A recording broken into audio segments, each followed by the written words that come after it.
Баршаларыңызға сәлем. Бүгін сіздермен осындай керемет дастарханыңыздың сәні болатын сүзбелі себеттерді дайындаймыз. Алдымен ыдысымызға ұнымызды, қопсытқышымызды, қант ұнтағын, кейін сары майымызды салып, жақсылап араластырамыз.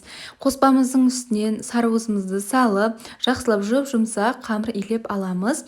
Және де оны жақсылап салып орап, тоңазытқышымызға 20-30 минутқа саламыз. Блендерімізге сүзбемізді, қаймағымызды, жұмыртқамызды, ақуызымызды, кейін шекерімізді салып, жақсылап біркелкі масса болғанша араластырып аламыз.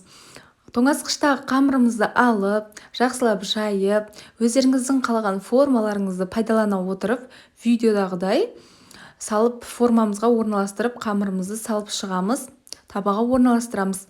Жақсылап орналастырып болған соң, сүзбелі массамызды үстінен жақсылап құйып шығып, өздеріңіздің қалаған кез келген жидектеріңізбен әсемдесеңіздер болады. Мен бұл жерде таңқурайды пайдаландым. Крахмалмен араластырып, жақсылап пеште пісіріп аламыз. 180 градуста 10-15 минут шамаларында піседі. Және де қалыбынан өте оңай алынады. Және де әсемдік үшін, сәндік үшін бетіне қант ұнтағын сеуіп ұсынсаңыздар болады. Және де мені парақшама тіркеліп, лайк басып, комментарий жазып қолдап кетіңіздер. Жақындарыңызға да жіберуді